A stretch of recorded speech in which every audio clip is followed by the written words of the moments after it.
بسم اللہ الرحمن الرحیم۔ سورۃ الحشر مدنیہ۔ اس سورہ مبارکہ کی اب تک 18 آیات پڑھی جا چکی ہیں۔ آیت نمبر 18 ہم نے پرسوں پڑھی تھی، دوست کم تھے، اس آیت کو ہم تھوڑا سا دوبارہ پڑھیں گے اور پھر مزید تفصیل اگلی آیات کے اوپر ہوگی۔ فرمایا یا ایھا الذین آمنوا اتقوا اللہ ولتنظر نفس ما قدمت لغد واتقوا اللہ ان اللہ خبیر بما تعملون۔ یا ایھا الذین آمنوا، اے لوگو جو ایمان لائے ہو، اتقوا اللہ، اللہ سے ڈرو۔ یہ الفاظ قرآن کریم کی کئی آیات میں آ چکے ہیں۔ جیسے آپ خطبہ جمعہ میں سورہ آل عمران آیت نمبر 102 سماعت فرماتے ہیں، اور سورۃ الاحزاب کی آیت نمبر 70 کو سماعت فرماتے ہیں، تو یہی الفاظ اور اس کے علاوہ بھی کچھ جگہوں پر استعمال ہوئے ہیں۔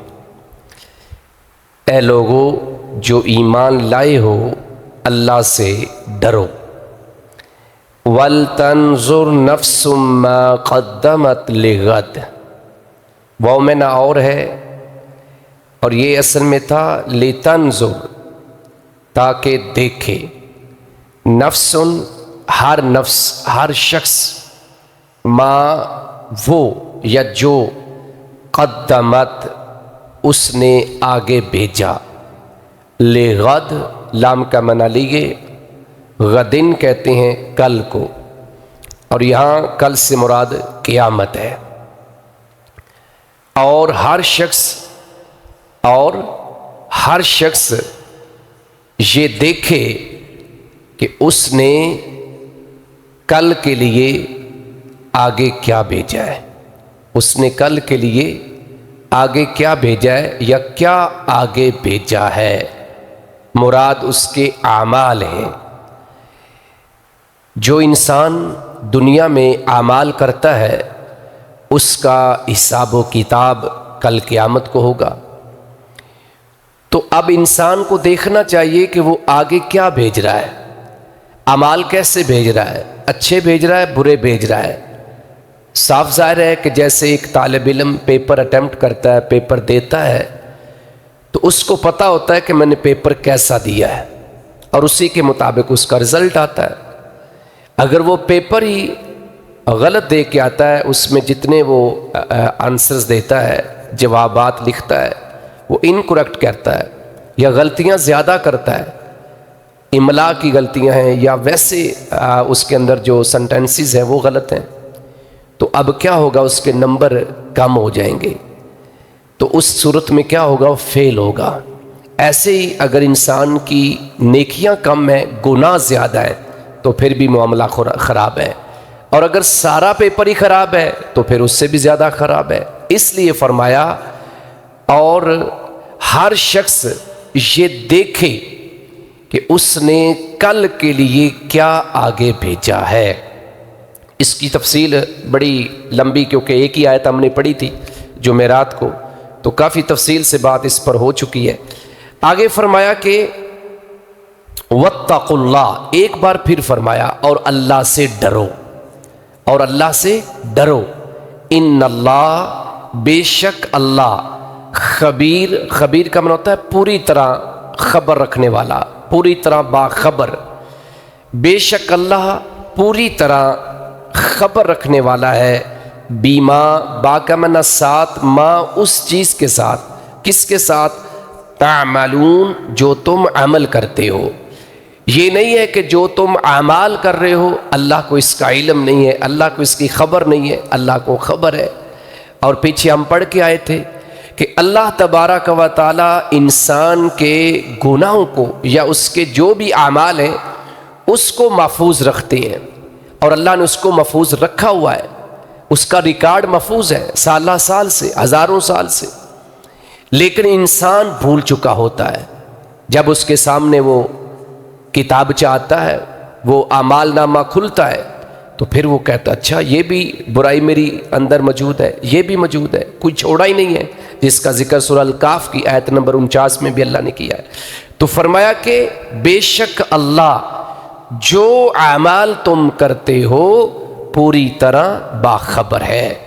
پھر اللہ فرماتے ہیں وَلَا تَكُونُوا، واو میں نہ اور، لام الف لا کا معنی نہیں، یعنی نفی کے لیے آیا ہے.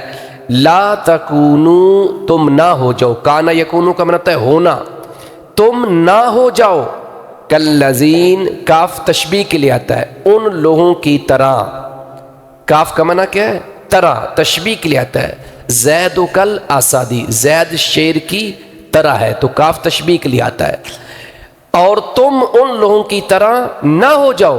کون سے لوگ؟ نسوا اللہ، جنہوں نے اللہ کو بھلا دیا. اب اللہ کو بھلانے والے جو لوگ ہیں وہ کون ہیں؟ ان کا تذکرہ قرآن میں موجود ہے. یہودیوں کے بارے میں بھی اللہ نے بتایا کہ یہ اللہ کو انہوں نے بھلایا. عیسائیوں کے بارے میں بھی اللہ نے کہا کہ انہوں نے اللہ کو بھلا دیا. مشرکین کے بارے میں بھی یہی الفاظ استعمال کیے. تو یہ تین ہی بڑی قومیں تھیں اس وقت، تین، یعنی یہودی تھے، عیسائی تھے یا مشرکین تھے. تو اللہ نے تینوں کا ذکر کیا مختلف جگہوں کے اوپر. اب یہاں اللہ رب العزت اہل ایمان کو نصیحت فرما رہے، تنبیہ کر رہے ہیں کہ تم ان لوگوں کی طرح نہ ہو جاؤ. کن لوگوں کی طرح؟ جنہوں نے اللہ کو بھلایا.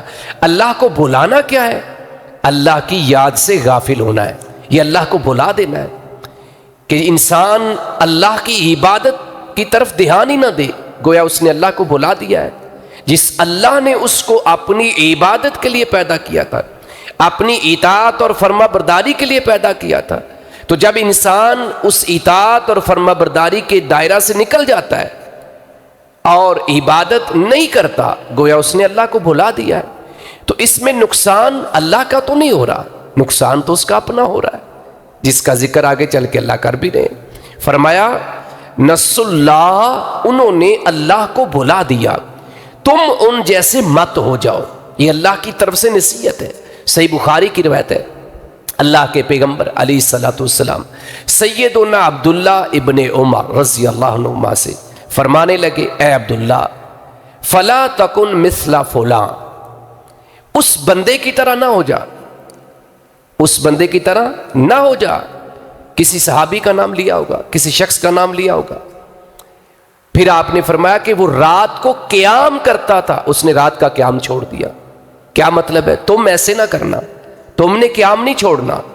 گویا یہ نبی الاسلام کی نصیحت تھی، یہ ایک ہمدردی تھی کہ تم ایسا نہ کرنا. اور ویسے بھی اللہ کو وہی عمل پسند ہے جو مستقل کیا جائے. 2-4 دن کا عمل اللہ کو اچھا نہیں لگتا، 2 دن 4 دن کرو اور اس کے بعد چھٹی. یہاں کا مجھے پتہ نہیں ہے، جہاں میں جمعے والے دن فجر کی نماز پڑھتا ہوں وہاں تھوڑے نمازی ہوتے ہیں، لیکن کل روٹین سے زیادہ نمازی تھے. کل روٹین سے زیادہ نمازی تھے. یعنی جہاں پہلے صف سوا صف ہوتی ہے وہاں کل 3 ساڑھے 3 صفیں تھیں. کہاں سے لوگ آئے؟ نمازی تھے تو آئے نا. کیا دین ہم نے اپنی مرضی کا بنا رکھا ہے کہ ہم وہی کام دوسرے کرتے ہیں کہ چند دنوں کو ہم نے گن چن کے عبادت کے لیے مخصوص کر دیا ہے اور باقی دنوں میں ہم اللہ کو بلا چکے ہوتے ہیں. تو ہمارا کوئی نقصان، ہمارا نقصان ہو رہا، اللہ کا تو نہیں ہو رہا. اور نہ ہی اللہ کا دین کسی کا محتاج ہے، نہ ہی اللہ کو سجدوں کی ضرورت ہے. ہمارے سجدے کرنے کے لیے فرشتے تھوڑی ہیں. کوئی جگہ بچی نہیں ہے جہاں اللہ کی عبادت کرنے والے فرشتے موجود نہیں، سجدہ ریز نہیں پڑے ہوئے. اللہ اکبر. فرمایا کہ اور تم ان لوگوں کی طرح نہ ہو جاؤ جنہوں نے اللہ کو بھلا دیا. اب اس کا نقصان اللہ نے کیا بیان کیا؟ فرمایا فَأَنْسَاهُمْ، تو اس نے بھلا دیا، ہم انہیں، کس نے؟ اللہ نے۔ انفسہم، ان کی جانیں، انفسہم، ان کی جانیں۔ کیا مطلب ہے؟ کہ حقیقت یہ ہے کہ وہ اپنے آپ کو بھول چکے ہیں، یعنی انہیں اپنے اچھے اور برے کا پتہ نہیں ہے۔ جب وہ اللہ کو بھلا چکے ہیں تو اللہ نے ان کی جانیں انہیں بھلا دیں کہ انہیں اپنی جانوں کی فکر نہیں ہے۔ دیکھیں جو شخص مسلسل اللہ کی نافرمانی کر رہا ہے، کفر اور شرک کر رہا ہے، بدعات کر رہا ہے، خرافات کر رہا ہے، اور دن رات نافرمانیوں میں گزار رہا ہے، اور اسی حالت میں مر جائے گا، تو گویا اس نے اپنی جان کی فکر نہیں کی۔ جہنم کا ایندھن بنے گا نا، تو اس نے تو اپنی جان کی فکر نہیں کی۔ تو اس سے بڑی بدقسمتی کیا ہے؟ اس لیے اللہ فرماتے ہیں انہوں نے اللہ کو بھلایا، تو حقیقت یہ ہے فَأَنسَاهُمْ أَنفُسَهُمْ، تو اس نے انہیں ان کی جانیں بھلوا دیں، یعنی انہیں اپنی جانوں کی فکر نہیں ہے کہ ہم اپنی جانوں کو کس طرف لے کے جا رہے ہیں، اپنے آپ کو کہاں لے کے جا رہے ہیں۔ پھر اللہ فرماتے ہیں اولئک، یہی لوگ، ہم الفاسقون، نافرمانے۔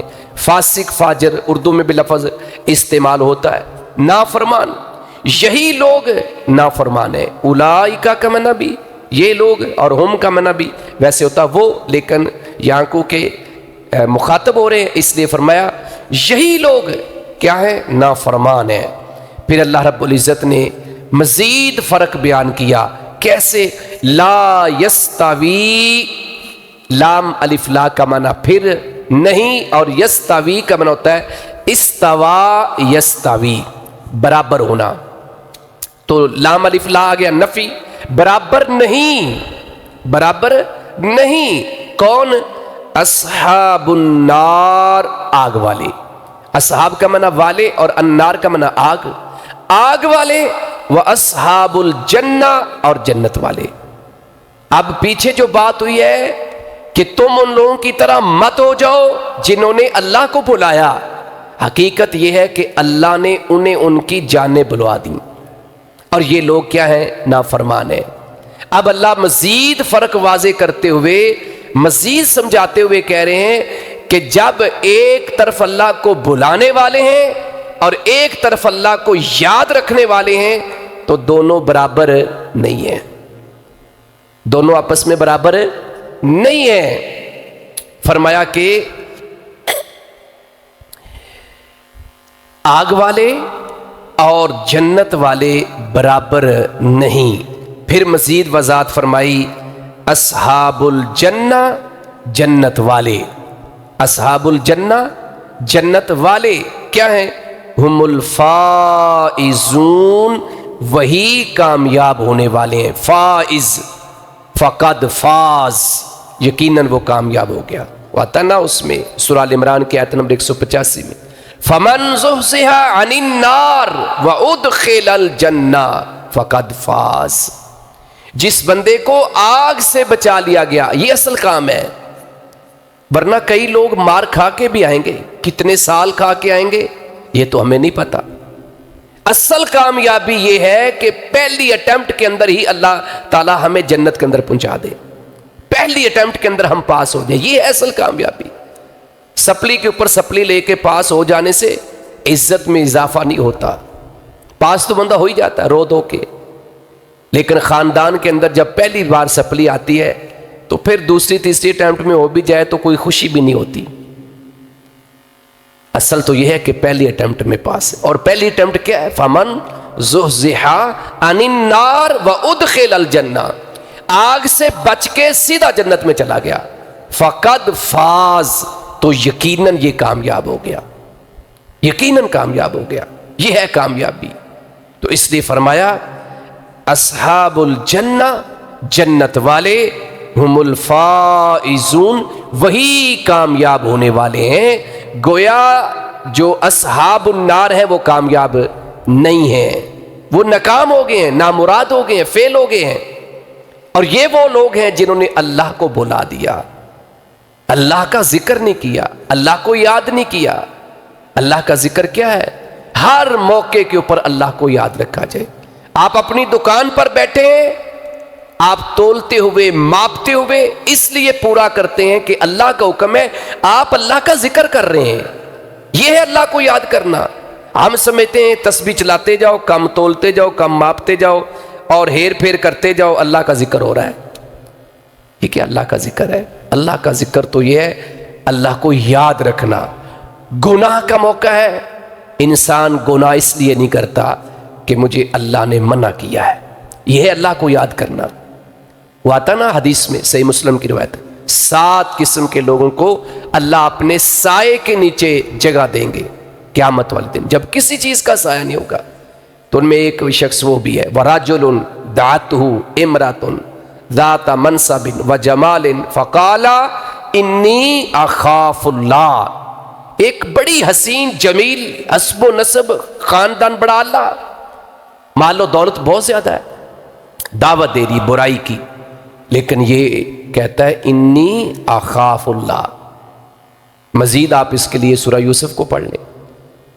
خاندان بھی اللہ، شاہی خاندان تھی نا، رائل فیملی تھی، عزیز مصر کی بیوی بھائی رائل فیملی ہے، تو جو رائل فیملی ہوتی ہے، بادشاہ ہوتے ہیں، ان کے پاس مال و دولت بھی بڑا ہوتا ہے، خاندان بھی اللہ، خوبصورت بھی ہوگی۔ لیکن حضرت یوسف علیہ السلام اس بند کمرے کے اندر بھی اللہ کو یاد رکھا ہوا ہے، یہ ہے اللہ کو یاد رکھنا۔ وہ جو سنن ترمذی میں روایت آتی ہے، نبی الاسلام نے حضرت ابو ذر غفاری رضی اللہ عنہ کو نصیحت کرتے ہوئے کہا، اتق اللہ حیث ما کنت، دنیا جہان کے کسی بھی کونے میں ہو، جنگلوں میں ہو، بیابانوں میں ہو، صحراؤں میں ہو، غاروں میں ہو، اپنے گھر کے اندر بند کمرے میں ہو، کوئی نہیں دیکھ رہا، لیکن جہاں بھی تم ہو، درد صرف اللہ کا تمہارے دل میں ہونا چاہیے، بندوں کا نہیں ہونا چاہیے۔ فرمایا اصحاب الجنہ، جنت والے، ہم الفائزون، وہی کامیاب ہونے والے ہیں۔ پھر اللہ رب العزت نے انسان کی رہنمائی کے لیے جو کتابچہ، جو بکلٹ، جو مینول، جو ایک ہدایات کی کتاب نازل کی، اس کا تذکرہ کیا۔ فرمایا لو اگر انزلنا، ہم نازل کرتے، ہم نے نازل کیا ہوتا، کیونکہ فعل ماضی ہے، ھذا القرآن، اس قرآن کو، ھذا اس میں اشارہ ہے، یہ اس قرآن کو، القرآن اس قرآن کو کہاں نازل کرتے؟ اعلیٰ کا معنی پر، جبلن پہاڑ پر، کسی پہاڑ پر۔ اگر ہم اس قرآن کو کسی پہاڑ پر نازل کرتے، اللہ اکبر، یہ قرآن تمہارے اوپر نازل ہوا ہے، تمہاری خوش بختی ہے، خوش قسمتی ہے کہ اللہ نے تمہاری رہنمائی کے لیے قرآن کو نازل کیا ہے، سمجھانے کے لیے، تاکہ تم سمجھ جاؤ۔ اگر ہم، یہ اس قرآن کی عظمت بیان ہو رہی ہے، شان بیان ہو رہی ہے کہ یہ قرآن کتنی عظمت والا ہے، اس کی ہیبت کتنی بڑی ہے۔ فرمایا اگر ہم اس قرآن کو کسی پہاڑ پر، کسی پہاڑ اس لیے کیا کہ جابالن اصل میں جابالن، کوئی ایک پہاڑ ہے، ناکرہ ہے، تو اس لیے کسی پہاڑ پر کیا ہے، خاص پہاڑ کی بات نہیں ہوئی، کوئی بھی پہاڑ ہو سکتا ہے، دنیا میں بے شمار پہاڑ ہیں۔ اگر ہم اس قرآن کو کسی پہاڑ پر نازل کرتے تو کیا ہوتا؟ لَرَأَيْتَهُ، یقیناً آپ دیکھتے ہو اس پہاڑ کو۔ اب یہ خطاب ڈائریکٹ رسول کریم صلی اللہ علیہ وسلم سے ہے اور انڈائریکٹ میرے اور آپ سے ہے۔ اللہ ہمیں کہہ رہے ہیں آپ دیکھتے اس پہاڑ کو، خاشعہ، پست، خشوع اور خضوع لفظ سنا نا، عاجزی، انکساری، جھک جانا، خاشعہ پست دیکھتے، جھکا ہوا دیکھتے، اور ایک صرف جھکا ہوا نہیں، متصدعا، ٹکڑے ٹکڑے ہو جاتا، متصدعا، ٹکڑے ٹکڑے ہونے والا۔ تو آپ یقیناً اسے جھکنے والا، ٹکڑے ٹکڑے ہونے والا دیکھتے، کس وجہ سے؟ من خشیت اللہ، من معنی سے، خشیہ کا معنی ڈر، اللہ کا معنی اللہ، اللہ کے ڈر سے۔ کیا ڈر ہے اس کتاب کے اندر؟ ڈر کیا تھا؟ جہنم کی وعیدیں، اللہ کے عذاب، اللہ کی سزائیں، کہ اللہ کیسے پکڑتا ہے، یہ تھا اصل۔ یا پھر اللہ کی طرف سے جو احکام تھے ان کو دیکھ کے ڈر جاتا، کانپ جاتا، ریزہ ریزہ ہو جاتا، اس قدر اس پہاڑ کے اوپر اثر ہوتا۔ اللہ اکبر۔ وہ سورہ البقرہ کی آیت نمبر 74 میں بھی آتا ہے نا، بنی اسرائیل، وہ گائے والا سارا واقعہ، چلتے چلتے سارا کچھ ہو گیا، گائے ذبح بھی ہو گئی اور بندے نے بول کے بتا بھی دیا کہ میرا مرڈر کس نے کیا ہے، لیکن اس کے باوجود یہ ہٹ درمی اور ضد کا شکار رہے۔ اللہ کہتا ہے ثم قست قلوبکم، پھر بھی تمہارے دل سخت ہو گئے۔ اور پھر آگے کل اللہ کہتے ہیں فہی کالحجارہ، بلکہ اس سے پہلے من بعد ذالک، یہ سارے معاملات کے باوجود بھی تمہارے دل سخت ہو گئے، اتنے سخت ہوئے کہ پتھر بن گئے۔ پھر اللہ نے کہا پتھروں سے بھی سخت ہو گئے، اور پھر آگے اللہ نے پتھروں کی خوبیاں بیان کی، کہا پتھر تو پھر بھی ایسے ہیں، کئی پتھر اللہ کے ڈر سے گر جاتے ہیں، کئی پتھر ایسے ہیں جن کے اندر سے نہریں اور چشمے جاری ہو جاتے ہیں۔ پتھروں کی یہ خوبی ہے۔ بلکہ اس آیت کی تفسیر میں کچھ مفسرین نے، جو ذرا سائنسی رجحان رکھنے والے مفسرین، میں ان کی بات کر رہا ہوں، انہوں نے باقاعدہ یہ بات لکھی ہے کہ آج کی سائنس یہ ثابت کر چکی ہے کہ اگر دو پتھروں کو ایک دوسرے کے ساتھ رکھا جائے تو ان میں بھی مانوسیت پیدا ہو جاتی ہے، انس پیدا ہو جاتا ہے، اور پھر ان کو جدا کر دیا جائے تو وہ ایک دوسرے کا احساس کرتے ہیں۔ کیسے کرتے ہیں واللہ عالم۔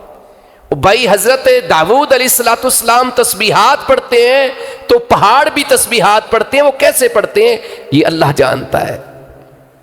اللہ نے اگر یہ بات کی ہے تو یہ حقیقت ہے۔ اگر اللہ واقعی قرآن کو پہاڑ پہ نازل کرتا تو یہ واقعی ایسا ہوتا، یہ اللہ نے کہا ہے، ہمارا یہ عقیدہ ہے۔ لیکن انسان ہے، قرآن سنتا ہے، پڑھتا ہے، چلو سارا سال نہیں، رمضان میں تو رٹے لگاتا ہے، 2 قرآن مکمل، 4 قرآن مکمل، لیکن کیا ہے وہ قرآن کو سمجھ کے نہیں پڑھتا، اس کو پتہ ہی نہیں قرآن کہتا کیا ہے۔ تو فرمایا کہ تو آپ یقیناً اسے اللہ کے ڈر سے جھکنے والا، ٹکڑے ٹکڑے ہونے والا دیکھتے، یہ اس کی حالت ہوتی۔ اور یہ بات اللہ نے وہاں بھی کی ہے کہ ہم نے اس قرآن کو پیش کیا آسمان کے اوپر، زمین کے اوپر، پہاڑوں کے اوپر، لیکن انہوں نے کہا کہ نہیں، ہم یہ بوجھ نہیں اٹھا سکتے۔ سورہ الاحزاب آیت نمبر 72 کے اندر یہ اللہ نے واضح بات بیان کی ہے۔ پھر انسان نے اس کو لے تو لیا لیکن عمل نہیں کر رہا۔ اللہ اکبر۔ پھر اللہ فرماتے ہیں وَتِلْكَ الْأَمْثَالِ، یہ مثالیں ہیں، یہ مثالیں، اللہ نے یہ مثال بیان کی ہے اور یہ حقیقت ہے۔ نَضْرِبُهَا، ہم اس کو بیان کرتے ہیں، یعنی اس مثال کو، لِلنَّاسِ، لوگوں کے لیے، یہ مثالیں لوگوں کے لیے ہیں۔ اور کئی جگہوں پہ اللہ نے مثالیں بیان کر کے کہا ہے کہ اس سے نصیحت وہ حاصل کرتے ہیں جو عقل مند ہے، سمجھنے والوں کے لیے اس کے اندر عبرت ہے، نشانیاں ہیں، ورنہ اللہ کو کیا ضرورت تھی مثالیں بیان کرنے کی۔ فرمایا یہ مثالیں ہم لوگوں کے لیے انہیں بیان کرتے ہیں، لعلہم، تاکہ وہ یعنی لوگ یتفکرون، غور و فکر کریں، تفکر کریں، تدبر کریں۔ قرآن کس کے لیے ہے؟ تفکر کے لیے، تدبر کے لیے، سوچ و بچار کے لیے، غور و فکر کے لیے، کہ اس قرآن پہ غور و فکر کیا جائے، اس کو سمجھا جائے۔ اس قرآن کو سمجھ کے جب ہم آگے چلیں گے تو پھر ہماری زندگی کے اندر تبدیلی آئے گی، چینج پھر آئے گا۔ تو یہ آیات بڑی شاندار آیات تھی۔ اللہ نے اہل ایمان کو اسپیشلی سمجھایا ہے کہ تم سمجھ جاؤ اور یہود و نصارہ کی طرح مت ہو جاؤ، کیونکہ پیچھے ذکر انہی کا ہو رہا ہے، یہودیوں کا ذکر ہوا، منافقین کا ذکر ہوا، پھر مشرکین، ان لوگوں کی طرح مت ہو جاؤ۔ تمہارا کام یہ ہے کہ تم کلمہ پڑھ چکے ہو، مسلمان ہو چکے ہو، تو پھر تم صحیح معنوں میں مسلمان ہی رہو۔ اللہ سے دعا ہے کہ اللہ ہمیں عمل کی توفیق عطا فرمائے۔